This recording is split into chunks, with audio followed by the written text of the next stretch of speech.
Good afternoon, and thank you for joining us for our last session of the day, Managing Your Cybersecurity Risk Profile, brought to you by Telos. Before we begin, we have a housekeeping item to share.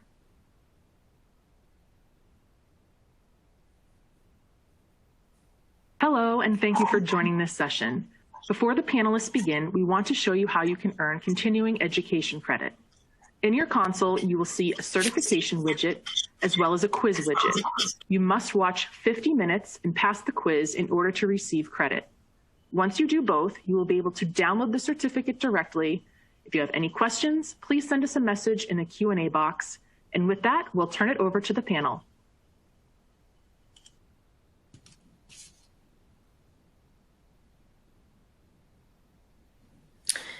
Great. So my name is Allie McDevitt. I'm a journalist for Compliance Week, and I will be moderating today's panel. I'm pleased to introduce you to our esteemed panelists this afternoon. First, we're joined by David Kessler. David Kessler is Vice President and Associate General Counsel, IT and Data Law for BAE Systems, Inc., where he handles IT contracts, cybersecurity, data privacy, and supply chain compliance issues. Prior to joining BAE Systems, he was lead public sector product and marketing counsel for Verizon, where he oversaw all product-related legal matters for its federal, state, local, and public safety businesses. He was also general counsel, managing attorney, and board member of McAfee Public Sector LLC, a subsidiary of McAfee. He also served as McAfee's chief compliance officer and managed a team responsible for all aspects of its worldwide ethics and compliance program. Earlier legal roles included group corporate counsel, public sector at Autodesk Inc., senior corporate counsel, public sector at Symantec, and senior associate with Greenberg Traurig. He received his BA with honors from the University of Florida and his JD summa cum laude from the American University Washington College of Law. David, thank you so much for joining us today. Secondly, we are joined by Steve Horvath. Steve is VP of Strategy and Cloud at Telos, an IT and cybersecurity company. Steve has spent the last 15 years with Telos deploying their range of products in the U.S. federal government space, the U.S. intelligence community, and professional services associated with each. Prior to working at Telos, Steve was a consultant at Booz Allen Hamilton, focusing on cybersecurity on the operational side. With over 20 years practical experience in the information security domain, Steve is considered an expert in risk and compliance for information technology. He's a graduate of the University of Maryland, College Park, and maintains the Certified Information Systems Security Professional certification. Steve, thank you so much for making time to be with us today. And with that, I'm going to pass it right over to Steve. Thanks. Really appreciate it, Allison. And thanks again, David, for joining, being a part of this panel. So you can go ahead and take us to the next slide, if you don't mind. So a little bit about Telos. So Telos has been around for quite a long time. Most organizations that do cybersecurity work, kind of tout a 5, 10-year or 15-year set of experiences. But the company in general actually has a tenure of about 50 years. In the last 30, we've really focused on cybersecurity and compliance activities. And so when we talk about cybersecurity and compliance, we've done this for major organizations throughout the U.S. intelligence community, throughout the DoD, and throughout federal civilian. And we're taking some of these capabilities and products into the commercial spaces and different market verticals now. That's just a little bit about us in general. So can we go to the next slide?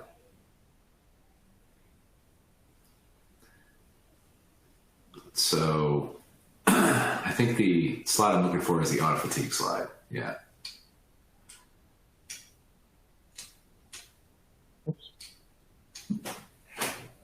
So, sorry, are we on slides? Are you guys seeing we're on slide 5 or 6? Apologies. Are you looking for how audit fatigue takes a toll? Yeah. No, I'm looking at audit fatigue and different. levels. Are we on slide 5? I believe we are, right? There we go. Yes. Yep. Yeah. Okay, Sorry. good. Sorry about that. That's okay. It's not even my first time with On24, and sometimes I get lost in the preview versus the live view. So a few of the things that I want to chat about today really focus on the difference between cybersecurity operations and the difference between compliance activities, right? And I'm happy to have this conversation because what we've done in the course of the last year is spent a little bit of time commissioning some research by a company called Mason Bourne to talk about audit fatigue and compliance. And when you take a step back and you look at what we're dealing with in this industry, most organizations have upwards of 10 to 13 different sets of compliance and regulatory guidance that deal in cybersecurity. And it's starting to get to the point where this is becoming a tremendous burden, not just for the organizations and the companies as they go forward in an attempt to, in good faith, kind of conduct the right cybersecurity operations to meet the set of compliance. But then there's this game of, well, you're compliant with this, but you're not compliant with this aspect of this other regulatory guidance. It starts to become a spider web of trying to keep track of what different organizational kind of responsibilities you have, whether it's, again, from this list, SOC 2, DFARS, if you're in the defense industry base, if you're dealing with healthcare, you've got HIPAA. And by the way, you might have high trust. And then, financial services or some of the other really heavily regulated organizations, like energy, they've got a whole other set of standards that they have to deal with. And the reality is in cybersecurity, like you really can only skin a cat so many different ways. You can only test a password, so many different ways. And what we're going to talk a little bit about is how this set of standards, this diverse set of standards that kind of say similar things, but kind of don't, and they have to be met with their own intent from an auditor's perspective, how this drags down the rest of the security organization, causes a lot of spend and cost, not just on tools or products that they think can meet the needs of some of these complex audit responsibilities, but also in fines and in something that's probably even more significant is attrition, right?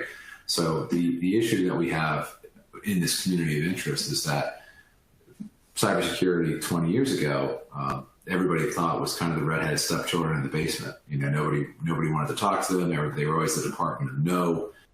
And now they're kind of all the really popular kids because everybody realizes how dangerous the cybersecurity world is as all these compromises or these breaches and hacks happen and cause all this damage. So in that different world, these individuals are becoming, especially if they've got any kind of tenure, they're becoming very difficult to find, very difficult to compensate, and they're not really willing to tolerate a lot of the burden that they would have maybe 20 years ago. So we find ourselves in a little bit of a quandary in that we're asking for them to do more and more and more, and it's getting more and more complex and less easy. Because of the way that we're pushing these regulations out. And this is to say nothing about pushing into privacy. As GDPR and some of the California Privacy Act stuff comes out, Virginia just recently passed a new privacy law, and all of these, are compounding. It's not a problem that gets lighter. It's a problem that gets immensely heavier in orders of magnitude more difficult as you start adding more sets of regulations. And can we go to the next slide if you don't mind? So with that in mind, we should be on as it stands, which should be slide 6. We've got, even more challenges aside from adding new regulations. So there's now, with the pandemic really showed and focused, there's been a large push, I think, to decentralize a lot of capabilities inside of most organizations. But the pandemic really pushed violently for folks to have a distributed workforce. There was really no way to avoid it. For the most part, everybody was working from home or working from, any location they could get Wi-Fi or connectivity, cellular sometimes or whatever. Everything was Zoom meetings. When you start pushing, basically all your productive workforce out to that edge, you start seeing a lot of cracks in the security and taking a step back and saying, operationally, you can add licenses to whatever your VPN connectivity is, or you can start, really enabling and pushing multi-factor authentication for a given organization. But, then there's the aspects of, this traditional model of where you were doing compliance kind of in-house for certain data types that now are going out over the wire, and they're being done, in people's houses, on their laptops, through remote access. It adds layers of complexity, and not just for the security operations team, but also for the risk team or the folks that are working on these compliance problems. So what we've also seen is, as things have changed in the course of the last 3 to 5 years, is that there's a really an aggressive push to cloud, right? Most people want to take advantage of the low cost, the simplicity of the cloud, and the ability to kind of spin up and save resources as needed, as you need to get features or functions or capabilities done in a short amount of time. And where this becomes a little bit of a problem from a compliance perspective is twofold. One, a lot of auditors don't have the security background or the understanding of these cloud technologies to be able to kind of grant pass-fail, in the event that you're using a cloud technology as opposed to something that was on-prem or traditional firewall, for instance. And the flip side of that is that the cloud offers a tremendous amount of benefits with its ability to, immediately kind of deploy resources or do some configuration changes. But contrary to what most people say, the cloud still, in a lot of ways, can only be one configuration change at some places, or in some cases, away from a major data spill, which we saw. It was almost the tenor of the week a few years ago that there was a data bucket that was up on the cloud that was left publicly open that shouldn't have been. And this happened kind of time and time again. Cloud providers have gotten better, about kind of making it a natural check to make sure that, are you sure you want to make this data publicly accessible or routable outside of your little, transitive routing cloud or VPC. But for the most part, it's still a different in that, you're a software change, a software configuration change away from a security event or a security, exposure. So there's a lot to understand and not unpack when you talk about compliance.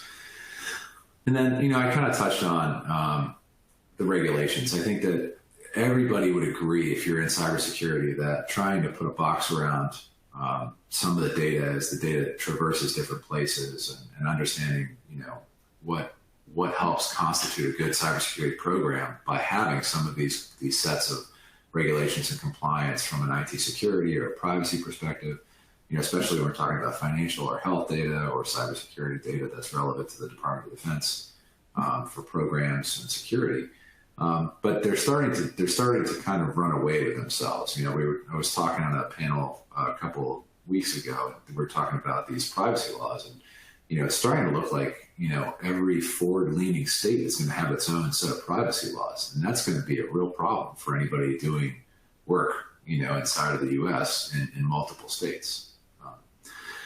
And lastly, I touched on it again, and because I really do think it's important. In the middle of, I'll get into a little bit more of this in a second, but probably the most surprising thing we found from this very large scale set of research that we had Vance and Boring conduct is the feelings that a lot of the IT staff, the operations staff, the CISOs and the CIOs were feeling, as they were coming up on audits. And this is not that they were finding out that they were breached or that they'd been compromised in some way. This is their trying to be prepared for an audit, and they had these kind of personal feelings of dread. And I think that's really interesting. So if we can go to the next slide, we should be heading on to cost of compliance and non-compliance. So this attrition is obviously one piece. One of the other things I really wanted to touch on was that, there's also a piece of the problems where you've got a good security team, a cybersecurity team, that's doing the operational work. They're running the vulnerability scans. They're interfacing with the IT folks that are doing the patching. They're trying to run good operations, keep the firewalls not just available, but have the right rule sets. They're running not just vulnerability scans, but they're probably manning intrusion detections and trying to watch audit logs. And depending on the scope and size of your organization, they're running all these different security operational focused events or capabilities. And they've spent a lot of money on these tools, and they're still having to deal with these compliance burdens, So not only have you started spending money on the personnel and the training, right? You started spending money on security tools and resources, to say nothing about certifications you might need, especially from a compliance perspective, for people to do a lot of this work inside of a given organization that's heavily regulated, especially. And then, you've got them being kind of tapped on the shoulder at least every other month or every quarter by an auditor, either internal or external, that's asking for, can you validate that this is how you do this, or this is your procedure? Can you show me what evidence you might have after you run your vulnerability scans, and what process does it take? And so it's insanely inefficient, to say the least. And so this is where we also start to see this natural barrier come up between the security operations folks and the folks that are doing the compliance, whether it's under the CFO from a risk manager, risk owner perspective, chief risk officer, or it's in line with the CISO or the CIO roles. You start to see this kind of barrier between these two groups, because the security operations folks are trying to keep the lights on from a security perspective in one sense, and the compliance folks are trying to keep the organization from being fined, and keep everybody on the straight and narrow. So there's these fallouts of compliance and non-compliance that kind of shake out naturally, and it causes these rifts inside of the teams. It also causes, I think, a lot of spend, both on, again, operational requirements, but also on fines. And that's another piece that we thought was really telling. The average cost of fines that we found from this Vance and Bourne study was about $460,000, something right under $500,000 a year, just in fines. And that's on top of the spend of being about $3 to $4 million for heavily regulated organizations in banking and finance or in healthcare. So you've got an annual spend of almost, $4.5 to $5 million before we're talking about things like your security operations teams and things, and some of the other tools and capabilities. So as I mentioned, I think all these things kind of bubble up to take their toll on the teams. It really does take away, because now you've got compliance from all these different regulations that are forcing what we like to call in the industry a checkbox mentality. You read and interpret a set of IA controls or a set of regulations, and you kind of go, what's the easiest way to interpret this so that I can say yes and get past it, or how I can explain my way through it to an auditor? And really, at the end of the day, compliance should be a natural byproduct of good cybersecurity, of good cyber hygiene. So you should be able to walk through audits based on the fact that good security operations are being conducted, you've invested smartly, you've got a strategic plan for how you're investing and kind of measuring the maturity of your cybersecurity within your IT organization. And we really do focus on IT cybersecurity. It's, to me, much more complex than the rest of enterprise risk management. The rest of these, are kind of very well understood, and the idea of risk transfer, even though that's becoming a much more complex concept right now, as indemnifying organizations from some of these things are starting to go away. And maybe we'll get into that in a little bit later, our topics here. But I've kind of touched on a few of these things. You've got these regulations, you've got these costs, these fines. These highly skilled folks, have traditionally spent years inside of organizations doing security operations or compliance for organizations. And they're taking much higher paying jobs because of the lack of talent that's kind of available on the street, and putting them in a position where they're being kind of tapped on the shoulder again by auditors every other month, or, feeling like they're constantly preparing for audits, or, I just came to do that report a couple of weeks ago. Why do you need a new one? Well, I need one that's only a few days old, and it really starts getting untenable, for most organizations really rather quickly. And so how we propose, in our experiences, to kind of touch on fixing this problem really is about embracing automation. There's not a lot of other ways to do this. There's been some great things done, even in the open source community, about drawing everybody together to do some mappings, of controls against these different sets of regulations. And if we can get the automation problem, or we can use automation to start solving some of this problem, you can start focusing on the things that are important, which is, maturing your different cybersecurity capabilities within an organization, as opposed to treating it like a checkbox problem. And an example of that is good vulnerability management. So you can check the box by buying some vulnerability management tool and running scans. But if you're not taking it to the next obvious level of maturity, you're not doing yourself any benefit, and you're not securing the enterprise, right? Just having it and running scans and knowing what's vulnerable is a great first step, but you're just verging into that first, phase one of security. And in that sense, we really tend to try and advocate for most organizations to voluntarily adopt something like the NIST cybersecurity framework. So if you haven't had an opportunity to take a look at it, it's a tremendous document. It's very easy to read. And what it provides most organizations is a common lexicon, right? So it's something that the security operations team at the very low level and the help desk staff can speak the exact same language that means the same things all the way up to the board. And I can't stress how valuable that is. The other thing that it offers that I think is really pertinent to this element of the conversation is that it gives folks in organizations the ability to kind of rate their maturity on their own, from their own perspective. So as you're looking at it and you're looking at the different set of controls in a very easily understandable way, you can say, well, we're maybe rated at a 2, for this kind of vulnerability scanning capability, and you can establish a target state. Say maybe we don't need to be at a full phase 4, in the cybersecurity framework's perspective, but we should be at least moving toward investing and getting into a 3. And it helps you rack and stack where you're going to prioritize investments from a cybersecurity perspective throughout the next course of whatever the planning session is, maybe a year strategically or 3 to 5 years.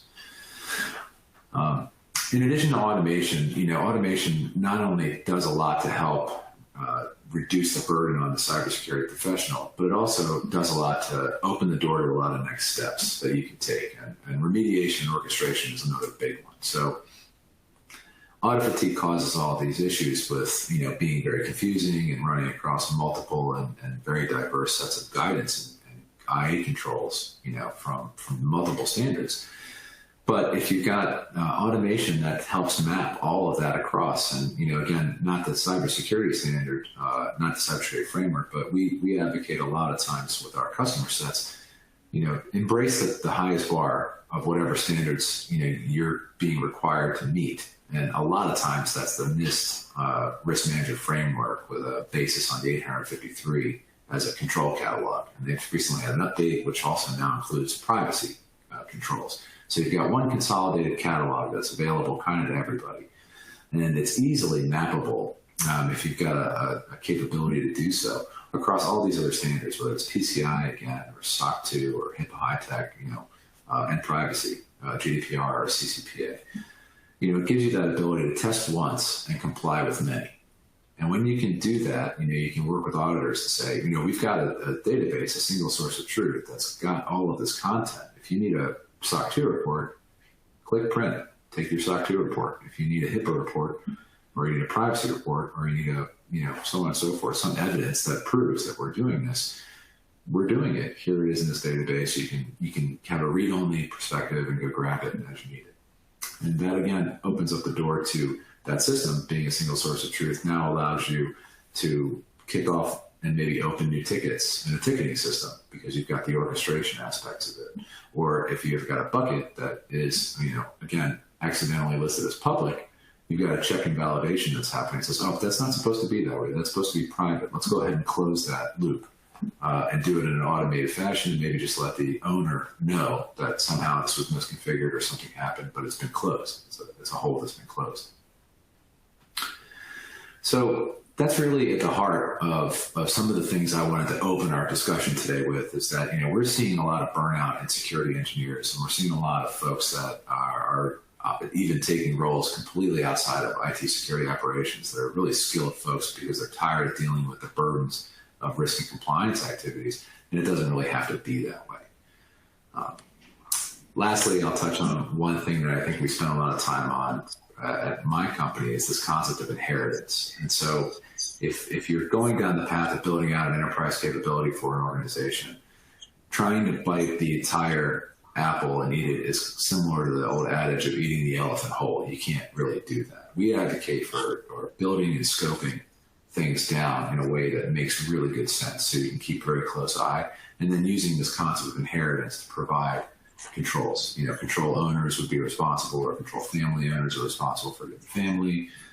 Identity and access management is a great example of this. So, somebody runs an identity and access management capability for an organization. They provide that set of controls out to people who consume them, and other sets of systems or applications or operational systems inside of that organization.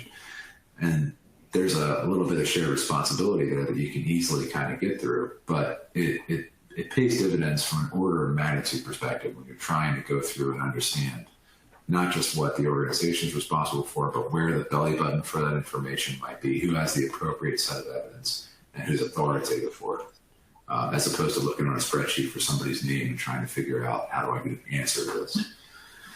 So that's kind of my intro for, I think, our set here. I'm going to go ahead and turn it over to David. Sure, but David, I'm sorry to cut you off, David, but before we move on to the second section, I thought maybe we could just pause and take a quick audience question. So one that came in was to Steve. Can you recommend some boilerplate templates to look for things while auditing the cloud technologies? Would the NIST framework be an answer to that question?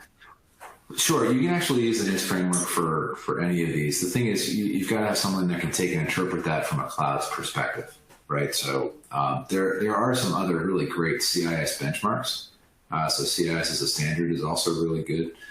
But I would say, there's cloud technologies are different in that people don't have a lot of experience with them. What you really want to do, from my perspective, is have some folks that are getting really well trained on cloud technologies and have a good understanding of what the difference is between having on-prem systems and having cloud systems. And really, it has a lot to do with understanding everything is configurable via code, right? The concept of code and deployments. And once you kind of take a step back and understand that, it starts to open the door for how do you take and interpret this set of controls, whether it be a NIST or SOC 2, or they don't necessarily have to spell out cloud, or if it doesn't say cloud, it may still be applicable.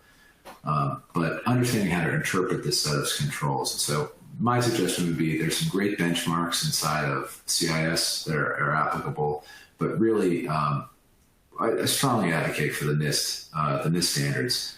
They do call out references to cloud technologies or virtualized technologies, which is really fundamentally what the cloud is all about. And it'll help you understand a little bit if you go through not just the IA controls that are maybe associated with a given baseline that they suggest for the type of data you might be processing, but also kind of an understanding of the different stacks of processing of where things happen at the hypervisor level and kind of above. Great. Thank you very much. David, I pass it over to you. Thank you. Let's see if we get to the slide. There we go. All right. Normally, I would start off a session like this with this as an introduction. And, these are some of the practical results of cybersecurity in today's modern world. And that is, it used to be that you would hope and pray that you wouldn't be the victim of a cyber attack. And that was 10, 15, 20 years ago, as Steve would probably agree with me that, well, they usually try to get to the outside of the herd and pick off the weak gazelle, if you will. But today, it's not a question of if you're ever going to get hacked. It's just simply a matter of when and how you respond. And today, it may not be necessarily a hack, and we'll get into the difference between, say, a hack, i.e. a security incident, or an actual breach in a few minutes. But the bottom line is that a security incident could turn into a breach, and then you have a problem. And you don't know when or how that is going to happen. So having plans, and we'll get to this later in the presentation, having plans pre-baked, ready to go, with everybody well-trained, and Steve will jump in here on this as well, is really how you respond. And so, when you do have a breach, and I know they're becoming more and more common, but there's still a significant impact to your reputation. And so, if you've done everything right and you're still hacked, or you still have a breach or some kind of a security incident, the public could be forgiving, government regulators could be forgiving, but if you didn't take your cybersecurity seriously, the trust of your organization with your customers, with your constituents, with your members, whatever type of organization you have, is gone. Warren Buffett is very famous for saying it takes 20 years to build a reputation, and it takes 5 minutes to lose one. And if you think that way, you'll think quite differently. And he's absolutely right. Your reputation, once it's gone, particularly in the case of a cybersecurity breach, it's going to take you years to recover from that. And the headlines are still going to be out there. And as I say, the internet is forever. But when that happens, and Steve, you touched upon this, government regulators are going to come in and they're going to set up shop in your organization, and they're going to dig, especially if you're in a highly regulated industry like healthcare or energy or telecommunications or anything where the government has a market interest in the fact that your organization was prepared or not prepared. In other words, there's massive compliance obligations there. And speaking as a lawyer, if you're a public company, there are plenty of lawyers sitting out there salivating at the opportunity to file a class action lawsuit against your company on behalf of consumers or the like whose data might have been compromised as a result of a security breach. And if you've ever read the papers over the last few years about security breaches and class actions, you can see that many of them, the settlements are in the hundreds of millions of dollars. Competitors, of course, will take advantage of your data breach, and they're going to try to take your customers away by basically implying, if not outrightly saying, you can't be trusted with your customers' data, that they shouldn't ever do business with you, because what's the point of doing business with a company that doesn't take the security of that is, the consumer's information seriously, particularly if your business is a retail one, if it's consumer-driven and or data-driven.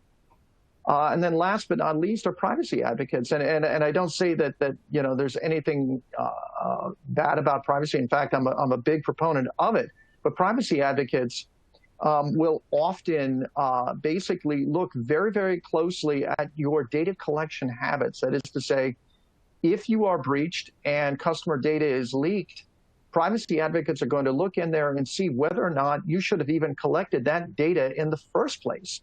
And when I talk to individuals at my company and on panels like these, one of the first things I tell them is, if you don't need the data, don't collect it to begin with. Because if you have a security breach and it gets out there, and it gets out that you collected data you shouldn't have had, and even worse, you didn't tell people you were collecting that data on them and keeping it, now you have an even bigger problem, and it goes back to the reputation point I made earlier, that you cannot be trusted. Next slide.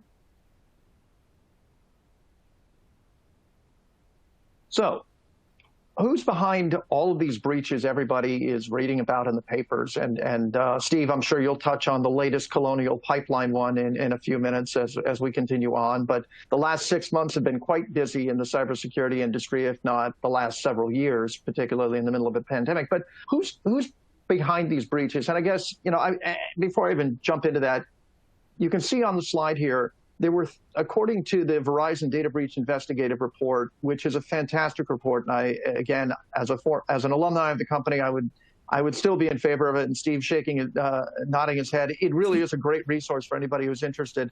But they surveyed, and they found that out of 32,000 security incidents, there were a little bit more than 10% of those were actually data breaches. In terms of the lingo here, what's the difference between a security incident and an actual breach?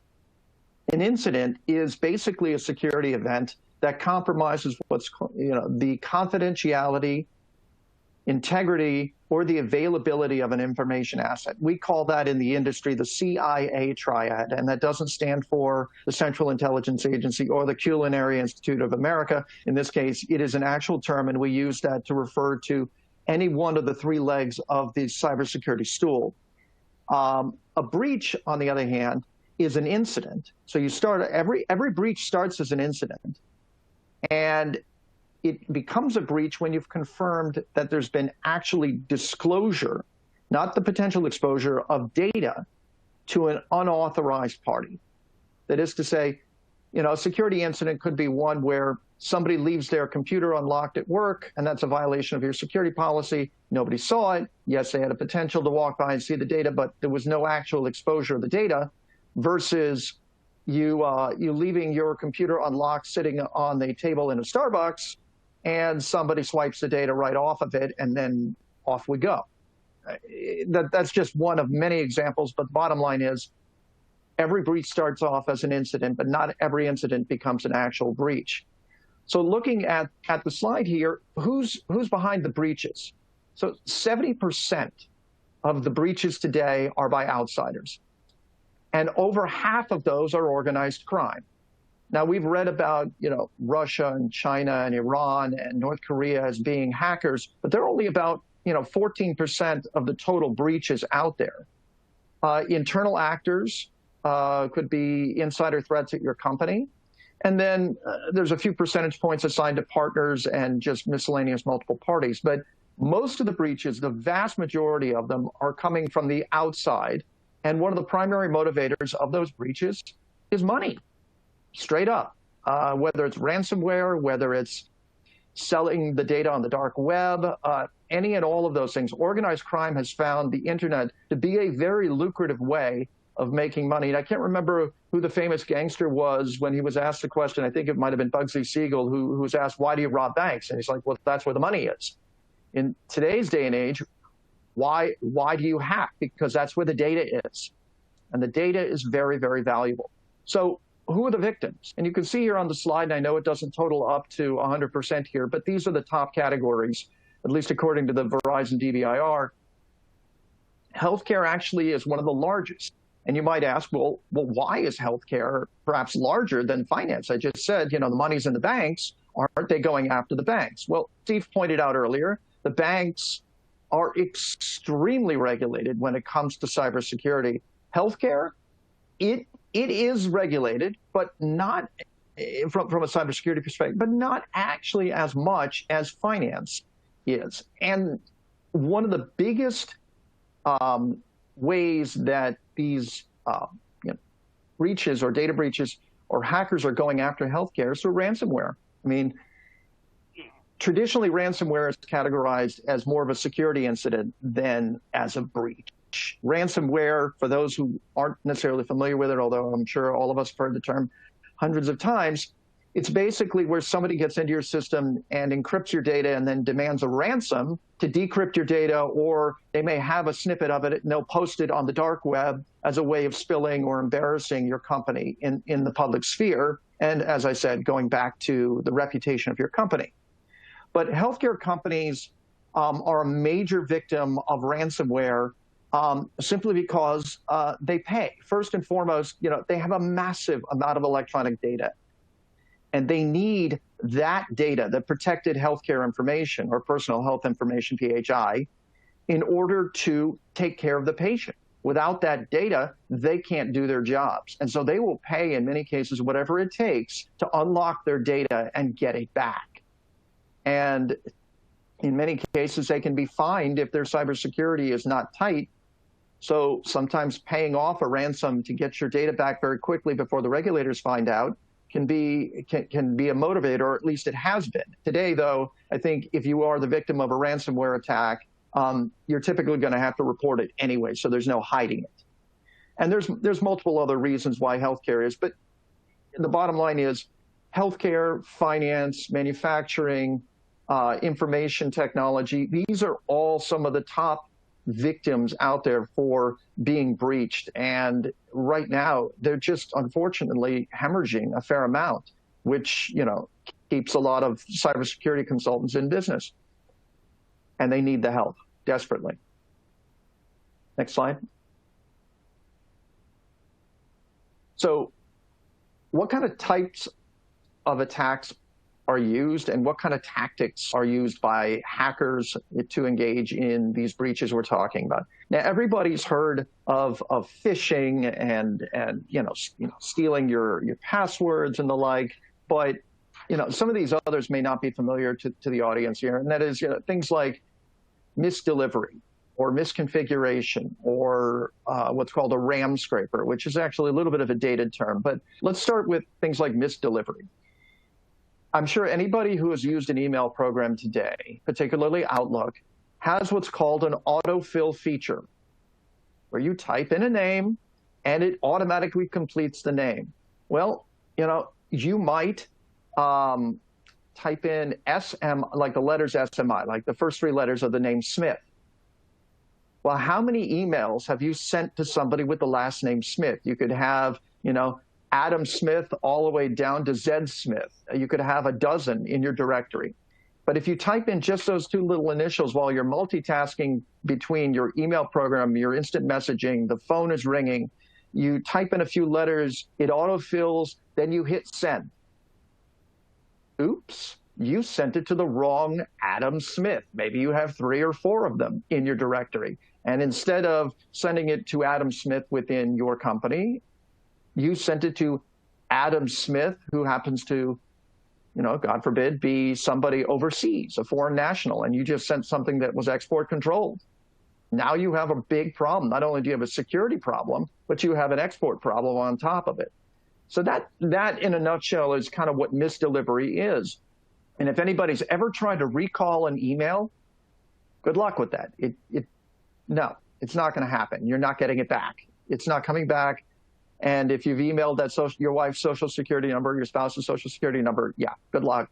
You might as well buy some identity management or identity theft protection. Misconfiguration, for those who are in the IT space, it's basically where you've got the wrong settings on a server or wrong settings on a piece of IT equipment, and that really allows a hacker to get in because somebody is not, as Steve would probably attest, you leave a port open, you leave the default password, you haven't configured the system properly to perhaps mesh or interface with the cybersecurity that you have or to conform with a policy of yours. And that misconfiguration is how the hacker gets in. And it's a common expression in the cybersecurity industry.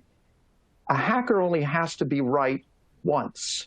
We have to be right every time. And a single misconfiguration can allow someone to get in and wreak absolute havoc on your organization. And so that unfortunately is a big problem these days with the vast amount and type of IT equipment. And as Steve pointed out, sometimes it's easier not to try to maintain all of your network equipment on premises and the like. It's much easier to just use the cloud because it's their servers, although the old joke is there's no such thing as a cloud. It's just somebody else's server. The bottom line is it's their server, and they've got hundreds, if not thousands of tenants in their cloud. They know exactly what they're doing.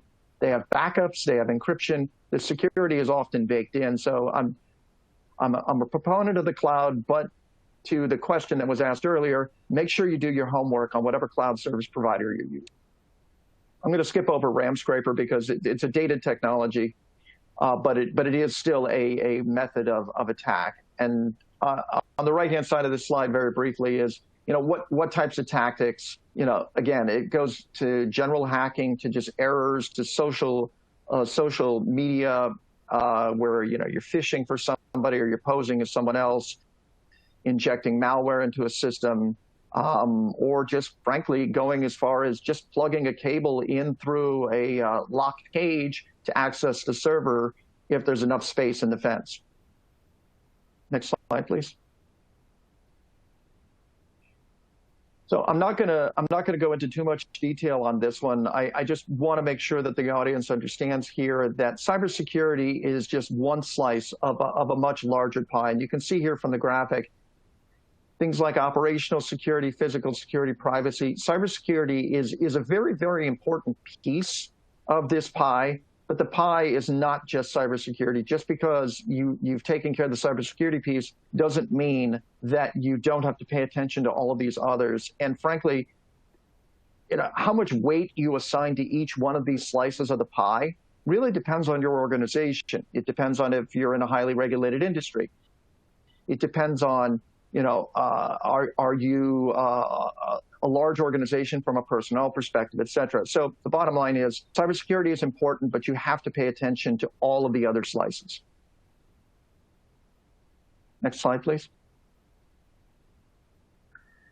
Again, Steve covered a lot of these, but these are some of the commercial cybersecurity standards that exist out here. And those of you who have some familiarity with cybersecurity, there's like the International Standards Organization, ISO 27001, 2717, which is cloud, 2718, which is cloud, I believe, post-privacy. PCI DSS is for credit cards.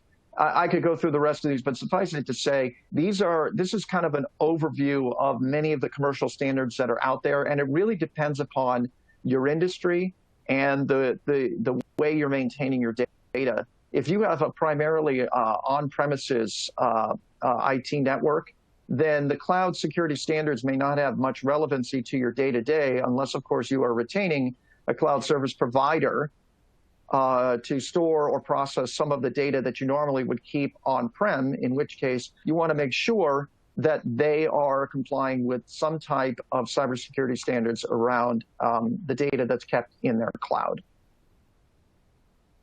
Next slide, please. Steve already touched on this, and I would love if he would jump in, but this is a graphic kind of showing you what Steve was referring to earlier as the NIST cybersecurity framework. It is an absolute gem of a program, and I highly, highly recommend it. Steve, do you want to jump in here for a minute? Sure. We're definitely birds of a feather. So I tend to really go for anything that NIST does. They put a lot of time and energy into a lot of things, and their rewrite of the 53 control catalog, Rev 5, is a great example of them taking a lot of outside influence and really trying to normalize a lot of different perspectives and bringing all to bear in one consolidated IA control catalog. I feel the exact same way. In fact, I'm very close with some of the folks that authored the first iteration of the cybersecurity framework, and I think to your point, they just hit it out of the park. It's a very digestible document that's very simple for organizations to take in. I think it bears real fruit. It bears fruit because you can really start putting a program together, and this is not just for commercial entities by any means. Even elements of the U.S. federal government or other governments or internationally are taking a lot of attention and time and putting it into being able to go down through the cybersecurity framework functions, and then doing some maturity analysis against where their current state and target states are. So I'm a huge advocate for this, and I've seen it work at Fortune 15 financial service companies as a way and a means to communicate up and down the chain, and I've seen it work at organizations like the National Security Agency for the same reason. Right. Allison, can we jump to slide 17? I think it'd be great if we could talk about where the rubber meets the road, because we talked a lot about standards and really, scaring people to death here. But I think that the folks attending the session here are compliance professionals, and they absolutely understand. I think I probably meant slide 18 or 19. My apologies. Yep. So we've scared a lot of people probably with the different standards and, what's behind all the breaches and the like. So I thought it'd be great to turn the mic back over to Steve and talk about, what do you do about them? How do you mitigate for the subject here? Great question. And I think we'd probably be, again, in violent agreement. It's impressive to think that somebody, organization-wise, doesn't really matter what industry they're in, but it's impressive to think that they think you call, one of these high-dollar firms that come in and do intrusion detection or response work, and they just come in and they find everything, and they find out who the bad people are and who's done what, and all the data that's been either exfiltrated or compromised.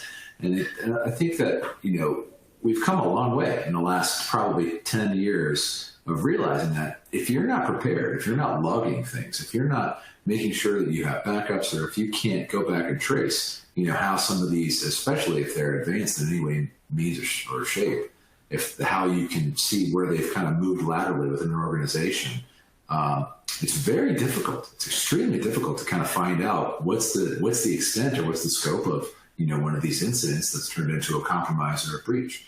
And so your slides are fantastic in that, being prepared and understanding the different kind of scenarios, which are most common, your ransomwares, your insider threats, and maybe those that have the greatest impact, right? So ransomware is one thing, but if you've got, a handful of capabilities that help defend against the ransomware attacks, good backups, multi-factor authentication, you've got a good patch management schedule that's going on, and you're keeping things up to date.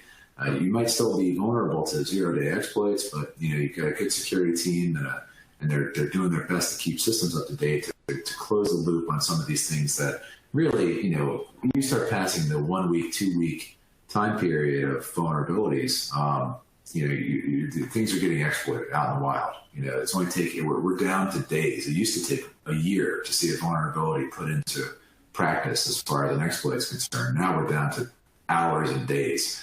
So you've got to have a really strict IT team that's working with security team, knowing vulnerabilities are out and getting those things, patched and those closed. But you've got to have a great set of scenarios and tabletop exercises. And when David and I were prepping, to do this conversation, we were joking that we could do a whole session on tabletop exercises and prep work because in preparing for a breach, because as he's mentioned numerous times, you are going to get breached. It's not a question of if, to the slides earlier. It's definitely a question of when. And the question really becomes, how prepared are you? What have you done to put yourself in a position to be able to identify and find, that a breach has occurred? Are you watching egress traffic on some of your networks, for instance, so you can see that something is beaconing back or you're transmitting a lot of data out at one of your network connection points? And then, how do you find out how these things happen and moved? And being aware of the art of the possible, what's really happening, staying informed and understanding, what data you have is at risk. Another great thing about the cybersecurity framework that, David and I brought up is that it kind of forces you down the path of prioritizing your systems and the data that your systems are processing. And once you understand those, you start making better decisions on what scenarios we have to be most concerned with, what investments we have to make from a cybersecurity investment perspective. And if you're a commercial, some of the risk transfer makes a lot of sense. But I couldn't agree more that being prepared is the most important thing, in dealing with cybersecurity incidents and breaches. And if you don't have those pieces of the puzzle, you can't just go find them out. They just don't ever materialize. And then reputational risk is really dramatic. I'm just going to cut in. I'm going to cut in for a minute just to say we are down to our last 2 minutes. So maybe we could move on to takeaways for those of us who are looking for big picture. Sure. Well, I definitely we can go, and I think practical tips is a great place to go for that. And sorry that we probably got a little carried away with some of the discussion, which is a shame because I think we could go through a lot more. But David, I'll let you cover these practical tips, and then maybe we'll have time for a question if we're lucky or two. Sure. We've covered a lot of these. Adopted industry cybersecurity standard. Steve, you pointed out log your files and the changes to your systems. People, and we didn't really get too much into this, but tabletop exercises. The key to the success of those are your people, making sure the right people are involved, that they actually have backups to themselves, that they're well trained, and that you basically you game it so that you are prepared when it actually does happen. Keep your patch up to date. There's the old joke about patch Tuesdays from Microsoft, and the very next day is Wednesday, and they call that Exploit Wednesday because people haven't pushed their patches out. And I could go on and on the list, but the bottom line is, you need to be vigilant here and you need to pay attention. Security is not as simple as a checkbox, as Steve pointed out earlier. You have to live it, eat it, and breathe it. I couldn't agree more. And I think that's great. The old Boy Scout adage of be prepared is the most important thing. So, I noticed a couple questions. One that I think is a great question I'd like to cover, and I would love David's opinion too. Sure. You can answer Kevin, one, Steve. Okay. So Kevin from the FBI chimed in with, is there any honor among cyber criminals, meaning those who pay ransomware ever if so, any percentage, find themselves attacked again because they're known to pay. So I have seen this movie a few times, and absolutely, there is no honor among cyber criminals in any way, shape, or form. In fact, once somebody is exploited, usually that information runs its way to the dark web rather quickly, and they're known to, first of all, it's not common that they actually get the decryption keys for their ransomware. So and in the case of this recent pipeline, this dark side organization that's causing this issue with the Colonial Pipeline, they will say that they're apolitical and they're after the money, but they're also not just working to harm the organizations, they're working very hard to harm their reputation. And they'll do so by posting information. If you're a publicly traded NASDAQ company, they'll publish that they compromised you if you don't pay in a certain amount of time, which is, for a public company, just going to send your stock, into a little bit of a tailspin. David, any thoughts on that? No, I think you hit it out of the park on that one. Absolutely. Which is great because we unfortunately are out of time, and I want to thank you both for your wealth of information, and clearly I wish we had more time to give you. For our audience members who attended this session, thank you so much for attending day one of Compliance Week's virtual national conference. I encourage you to join us again tomorrow for day two. We're kicking off at 9 a.m. Eastern Standard with a conversation with Mary McNiff, the CCO of Citi. And one last thing we want to mention, we're making available a special membership offer to all attendees at this week's conference. If you sign up for a Compliance Week membership before Friday morning using the code on the slide here, there we go.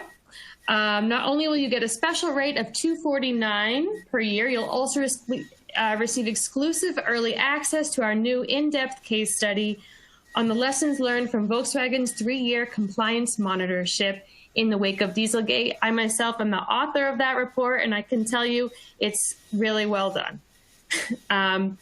In 2017, when Volkswagen embarked on their U.S. compliance monitorship, they were up against a lot of different barriers. They were in a very dark place as a company. How did they get from there to a glowing certification in September 2020? You'll have to read to find out. And with that, I'm going to say that's it for today. And thank you so much. Hope to see you tomorrow, and take care. Thank you. Thank you both so much.